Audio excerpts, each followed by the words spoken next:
UP में चुनाव होने में अभी कुछ महीने बचे हैं, लेकिन उससे पहले एनआरसी को लेकर एक फिर से विवाद और दावे शुरू हो गए। एआईएमआईएम अध्यक्ष असदुद्दीन ओवैसी को एनआरसी का डर सता रहा है। ओवैसी की माने तो एनआरसी लागू होने वाला है। उनके सपने में गृह मंत्री अमित शाह आ रहे हैं। ओवैसी कह रहे हैं कि अमित शाह हवा में बातें नहीं करते हैं, बहुत सोच समझकर आगे बढ़ते हैं। क्या वाकई एनआरसी लागू होने वाला है? एनआरसी को लेकर ओवैसी के दावे में कितना दम है? ओवैसी के एनआरसी वाले डर को डिकोड करने से पहले आपको सुनना चाहिए उन्होंने क्या कहा। यूनियन होम मिनिस्ट्री ने एक हाई लेवल कमीशन बनाया रिटायर्ड सुप्रीम कोर्ट के जज को, और उनको यह बोला गया है कि जहां जहां डेमोग्राफी में चेंज आए, जहां जहां अचानक आबादी बन गई, वो कमीशन इसको देखेगा। और तीसरी बात जो अमित शाह ने वो मीटिंग ली, उसमें कहा कि जो नाम एसआईआर में जो 6 करोड़ नाम एक्सक्लूड हो गए, वो उसको भी चेक करेंगे। अमित शाह होम मिनिस्टर अगर कोई मीटिंग करते तो याद रखिए वो कच्चा काम नहीं करता आदमी, वो खाली हवाई फायरिंग नहीं करता, कुछ ना कुछ बराबर वो एक प्रोग्राम बना के काम कर रहे हैं। और मेरे को ये सस्पिशन है, I might be proven wrong, कि वो फाइनली एनआरसी करना चाहते हैं। मित्रों, ओवैसी ने बयान तेलंगाना में चल रही एसआईआर की प्रक्रिया को लेकर वकीलों की एक बैठक के दौरान दिया।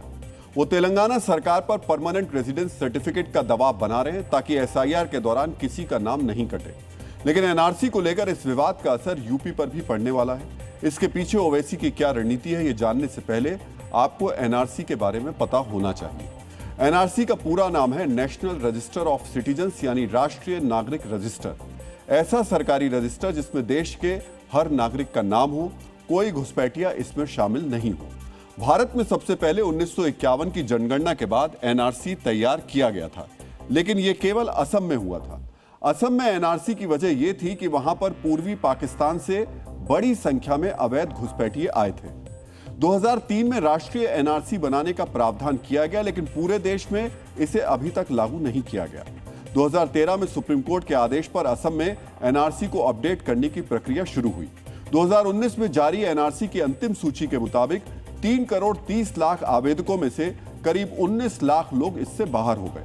हालांकि ये एनआरसी अंतिम रूप से रजिस्ट्रार जनरल ऑफ इंडिया द्वारा प्रकाशित नहीं हुई और मामला सुप्रीम कोर्ट में विचाराधीन है। यानी देश में फिलहाल असम में ही एनआरसी लागू है और वहां भी ये प्रक्रिया पूरी नहीं हुई है।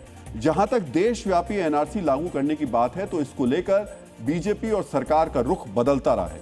मित्रों, 2019 में बीजेपी के घोषणा पत्र में एनआरसी का जिक्र था। इसमें कहा गया था कि असम में एनआरसी प्रक्रिया शीघ्रता से पूरी होगी और देश के अन्य हिस्सों में चरणबद्ध तरीके से एनआरसी लागू करने पर सक्रिय रूप से विचार करेंगे।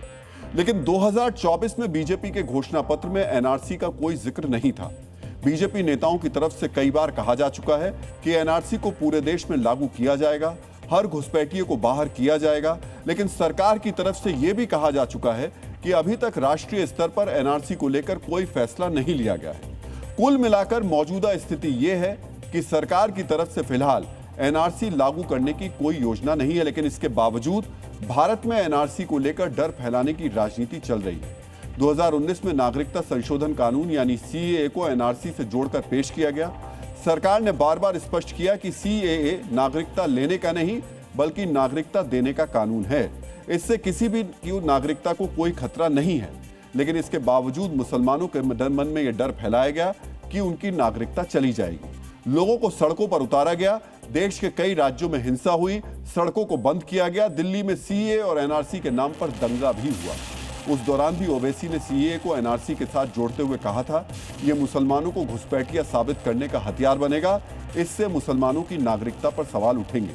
और अब एक बार फिर से एनआरसी लागू होने का डर दिखा रहे हैं। अंतर बस इतना है कि उस समय उन्होंने सीएए को एनआरसी के साथ जोड़ा था, इस बार वो एनआरसी को डेमोग्राफी पर बनी कमेटी के साथ जोड़ रहे हैं। मित्रों, आपको उस कमेटी के बारे में भी जानना चाहिए जिसके नाम पर ओवैसी एक बार फिर से एनआरसी को लेकर लोगों को डरा रहे हैं। 26 मई को गृह मंत्रालय ने औपचारिक रूप से डेमोग्राफिक बदलाव पर उच्च स्तरीय कमेटी का गठन किया था। इसको जो काम सौंपे गए उनमें एनआरसी तैयार करना शामिल नहीं है। कमेटी अवैध ढंग से रह रहे घुसपैठियों के बारे में तो पता लगाएगी, लेकिन एनआरसी इसके कार्य क्षेत्र में नहीं है। इस कमेटी को अगले साल तक अपनी रिपोर्ट देनी है। उसकी सिफारिशों पर आगे क्या होगा यह अभी निर्धारित नहीं है। इसको लेकर सिर्फ अटकलें लगाई जा सकती हैं और वही अटकलें असदुद्दीन ओवैसी भी लगा रहे हैं। एनआरसी के नाम पर एक बार फिर डर फैलाया जा रहा है। एनआरसी को लेकर ओवैसी ने यह बयान भले ही तेलंगाना में दिया हो, लेकिन यह उत्तर प्रदेश तक भी पहुंचेगा, जहां आबादी के मामले में सबसे ज्यादा मुसलमान हैं, जहां सीए को लेकर सबसे ज्यादा हिंसा हुई थी। और ये सब उस समय हो रहा है जब उत्तर प्रदेश में अगले साल की शुरुआत में चुनाव होने हैं। ऐसे में ओवैसी के इस बयान से यह सवाल जरूर खड़ा होता है, कहीं वो यूपी के चुनाव को पोलराइज करने के लिए ऐसे बयान तो नहीं दे रहे हैं, वो भी उस समय जब हाल के दिनों में सरकार की तरफ से एनआरसी लागू करने को लेकर कोई बयान नहीं दिया गया।